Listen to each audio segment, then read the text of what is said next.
falando em prejuízo que tira vidas, prejuízo financeiro, prejuízo geopolítico, problema geopolítico. A guerra da Rússia contra a Ucrânia é uma situação lamentável acima de tudo. O episódio mais, digamos, mais violento após a Primeira Guerra Mundial, depois da Segunda Guerra Mundial, e a gente já vai tratar do assunto, porque o professor de geopolítica, o professor Sucupira está aqui conosco, nós vamos tratar com ele deste assunto. É importante que você entenda as consequências, não só para a região, para a geopolítica no mundo, mas também aqui para o Brasil. Mas antes, a Fundação Cultural Otávio Miranda realiza nos dias 5 e 6 de março, lá no Parque Poticabana, o projeto Um Dia na Praça, com prestação de serviços para a comunidade. Nós vamos saber mais detalhes agora, ao vivo, sobre este projeto, com o repórter Raimundo Lima. Raimundo, coloca o Raimundo na tela aí e vamos lá, boa tarde.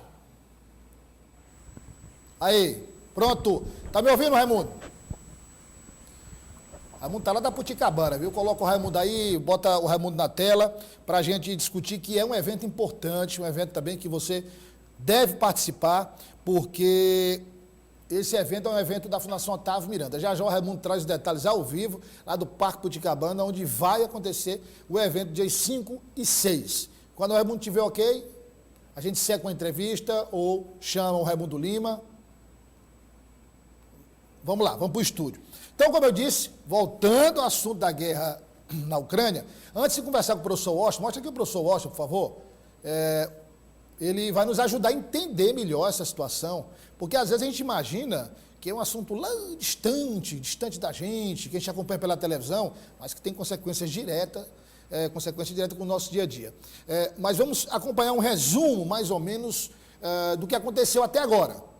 Desde o início da invasão até hoje. Acompanha aí.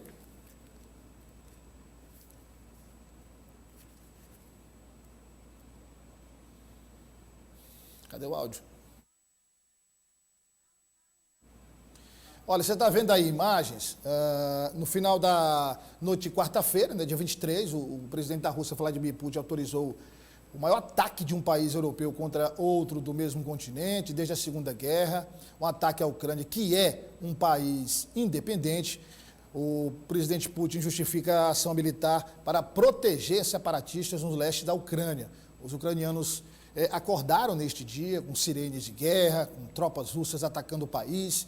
O primeiro dia de ataque das forças russas, a Ucrânia deixou 137 mortos entre soldados e civis e 316 feridos. A informação foi repassada por Volodymyr Zelensky, que é o presidente ucraniano. Um problema que a gente tem sempre nas guerras é a verdade, que a primeira vítima de uma guerra é a verdade. E, em seguida, uma outra guerra que é travada através da mídia, que é a guerra de narrativas, a guerra de versões em relação a um país, em relação ao outro. Professor, muito obrigado pela presença. E eu queria, inicialmente, colocar a seguinte questão, não que justifique o que está acontecendo, mas nós tivemos a independência da Ucrânia, quando declarada.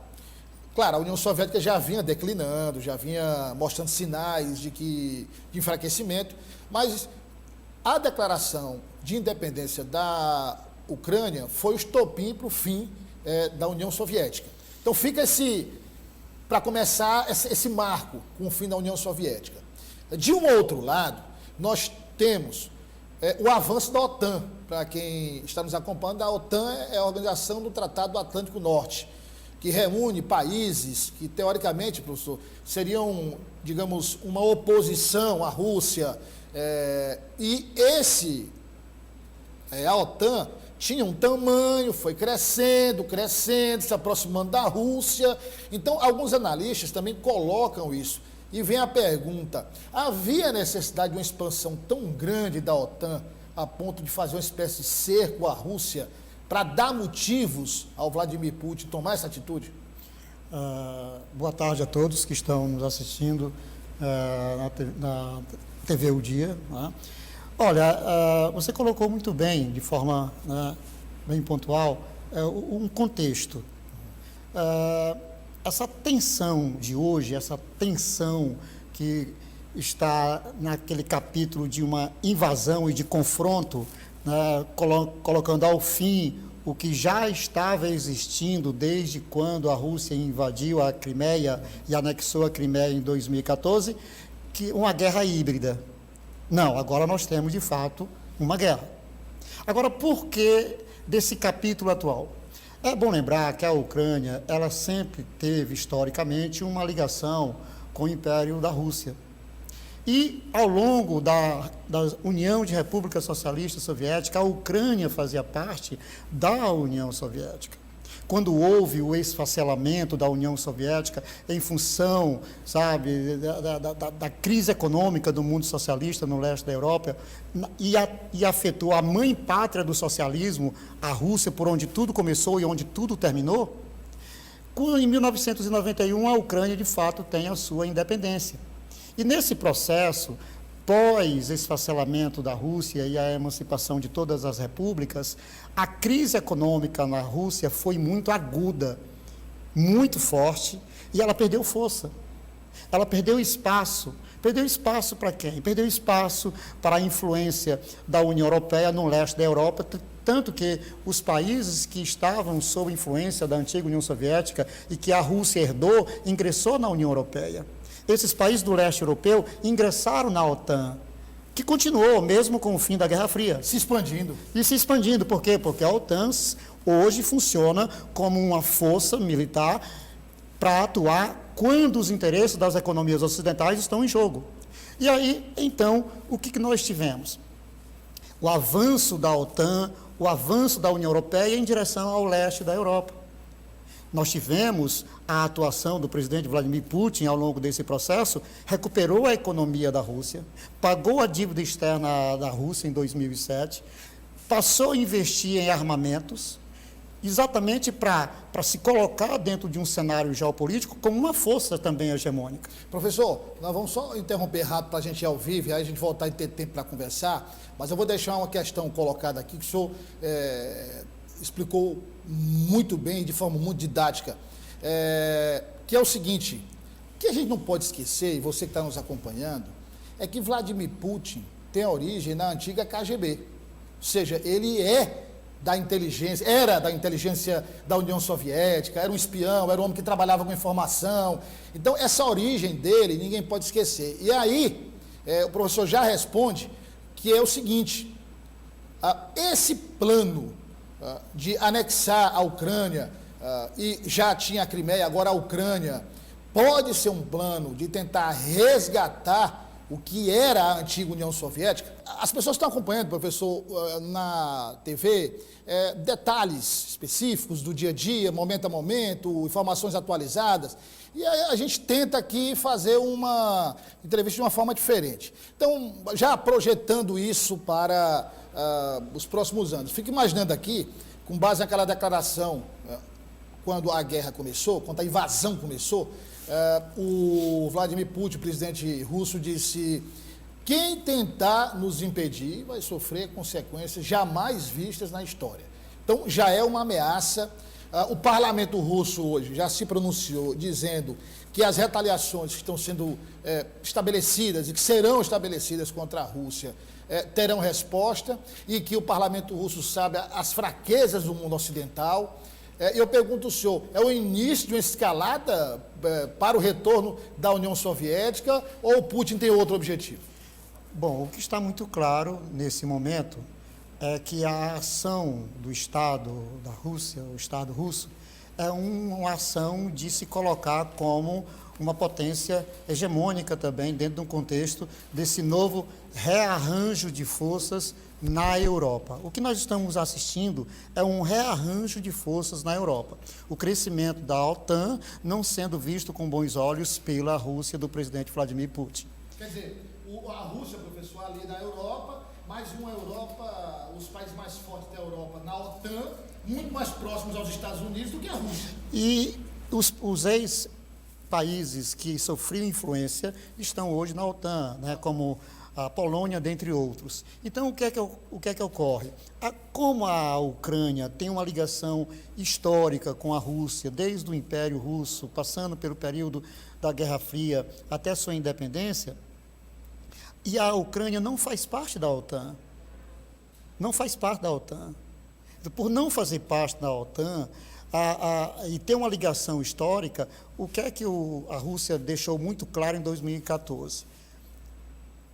O avanço da OTAN para aí. A Ucrânia jamais irá fazer parte da OTAN. A Ucrânia.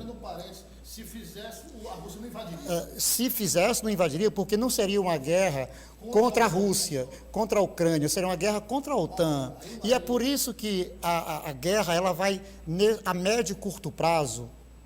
Essa guerra ela tem um limite geográfico. É a Ucrânia. Os países da OTAN, como bem disse o presidente dos Estados Unidos, Joe Biden, né, o chanceler alemão, o presidente Emmanuel Macron, da França, nós não vamos enviar tropas para a Ucrânia, porque aí seria um conflito entre a Rússia e a OTAN, e ninguém quer isso. É esse o receio que o mundo tem, e me fizeram essa pergunta várias vezes, ela vai ter uma abrangência global? Não. É uma guerra onde a geografia da mesma será no território ucraniano, pelo fato da Ucrânia não fazer parte da OTAN. E aí nós teríamos, sim, nesse aspecto, uma espécie de terceira guerra mundial, porque, assim, todo mundo querendo evitar essa escala global, né, professor? Os Estados Unidos dizendo, olha, nós não vamos lutar contra a Rússia, porque a Ucrânia não faz parte da OTAN. Perfeito. E a Rússia invade a Ucrânia, porque a Ucrânia não faz parte da OTAN. Então, quer dizer... E tem uma questão histórica, né? O Vladimir Putin utiliza o mesmo discurso que os Estados Unidos utilizou quando invadiu o Iraque sem autorização da ONU, que é a questão da base da segurança nacional. A gente também, aí, professor, é um outro aspecto, que não é querer, um erro não justifica o outro. Não justifica. Mas também nós temos que entender que a história daquela famosa frase, o xerife do mundo, a espécie de país que cuida do mundo, isso também, de uma certa forma, encorajou e pode ser utilizado pela Rússia como argumento. Como está? Olha, nós estamos assistindo uma potência utilizando um discurso de segurança nacional. Todas as potências, quando ela tem o seu interesse que está ali à frente, ela utiliza isso. Os Estados Unidos utilizou isso na guerra do Iraque, quando não teve autorização da ONU, invadiu, foi uma decisão unilateral. Quando você tem, por exemplo, os Estados Unidos liderando uma coalizão de países sunitas no Oriente Médio que bombardeia o Iêmen desde 2015, não respeitou a segurança nacional. Nós temos uma guerra na Síria com a presença das potências europeias na Síria desde dezembro de 2012, onde já morreram mais de 600 mil pessoas até hoje. Não se respeitou também a chamada a soberania, né? Tudo com base no quê? No discurso da segurança nacional. A Rússia está fazendo o mesmo, com base no discurso, sabe, de segurança nacional. Professor, vamos fazer um recorte aqui assim. Essa reação da Rússia, como o senhor citou agora há pouco, é uma resposta à OTAN dizendo o crescimento para aqui. Stop, acabou. Mas, na verdade, o que está acontecendo é a Rússia dando uma resposta à OTAN. Infelizmente, o país que está sendo usado para dar essa resposta é a Ucrânia. Eu ouvi a entrevista do presidente Zelensky fazendo crítica aos países ocidentais, fazendo crítica ao país da OTAN. Está isolado. A Ucrânia está isolada. Ela está sofrendo uma invasão que no direito internacional é repudiado, é ilegal, o que a Rússia está fazendo. Diz, nós estamos sós. Nós estamos sós. Por quê? Porque a OTAN não pode, porque na hora que a OTAN entrar de fato no conflito, ela pode o quê? Ela pode ajudar com armamento, com infraestrutura, mas jamais mandar tropas. Agora, lembrando que nós tínhamos na época da Guerra Fria, se de um lado, do lado mais ocidental, nós tínhamos a OTAN, não podemos esquecer que nós tínhamos o antigo Pacto de Varsóvia também. Então, de uma certa forma, a gente pode afirmar que o Putin, se não conseguir, mas pelo menos quer mostrar que, olha, por aqui vocês não vão mais... O Putin está colocando o seguinte: a influência da OTAN e do mundo ocidental, com as suas características, ela para aí. A Ucrânia não será, porque seria trazer a OTAN para a fronteira da Rússia. Isso é Quer dizer, complicado. o que o presidente pensou é o seguinte: ó, daqui a pouco a gente fica cercado aqui, não pode Completamente cercado. Então, isso é geopolítica, sabe? Isso é geoestratégica. E o que me preocupa muito são as implicações econômicas que nós vamos ter, gravíssimas, porque nós vamos assistir a reação dos países ocidentais.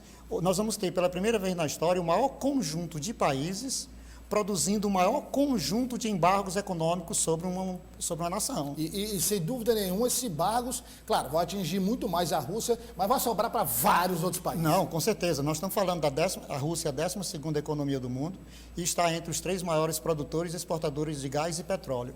É o grande fornecedor de gás para a própria Europa. 35% do gás que a Europa consome vem da Rússia e 50% do gás que a Alemanha consome é da Rússia. O gasoduto que construído Rússia a Alemanha, a Alemanha não quero mais. Aí eu ouvi alguns analistas dizendo o seguinte: olha, tudo bem, pode ser usando a expressão popular, um baque econômico para a Rússia, mas e para a Alemanha? Não se substitui esse percentual que se consumia do dia para a noite também. De forma alguma. A Europa ela se encontra numa situação muito difícil. Ela vai produzir embargos, com certeza. Nós tivemos já notas oficiais de diplomatas de diversos países, de presidentes de diversos países, que já expôs a ideia, né, de ser contra completamente a invasão. O que nós não assistimos por parte da China, né, uma crítica com relação à invasão. Que tem um objetivo parecido. Exato. Ali com a... E, por incrível que pareça, também o Itamaraty no Brasil não foi... A previsão é agora à tarde. Até agora não foi de crítica ferrenha ou de crítica à ocupação da Rússia na Ucrânia. Quando eu falei da KGB, só para encerrar aqui, Jéssica, rápido, quando eu falei da KGB, falei da formação de agentes da KGB, do presidente Putin, de toda essa... Porque é de fato um know-how que nem todos os presidentes têm, né? Aí você vê a análise, a primeira, ele vem há anos se preparando, acumulando ouro, riquezas, já fazendo uma avaliação... cambiais. Gás, fazendo uma avaliação, quais sanções poderiam ser tomadas e cuidando, melhorando a questão da artilharia, da parte militar da Rússia. E aí, na questão política, você tem, a saída do Trump e a chegada do Joe Biden, quer dizer, que é um homem hoje criticado por ser um homem classificado como fraco nas suas reações. Na Inglaterra, o primeiro-ministro Boris Johnson está um pouco desgastado por conta dessas festas que ele deu na pandemia, ficou desgastado. E o principal, professor, ele esperou a saída de Angela Merkel para começar a guerra, que era a única que, inclusive falando russo, peitava o presidente da Rússia. A Europa, depois de 16 anos, está sentindo falta da chanceler Angela Merkel. Ela tinha uma capacidade de diálogo e tinha uma aproximação muito grande com o Putin. E então, gritava, quando precisava gritar, peitava.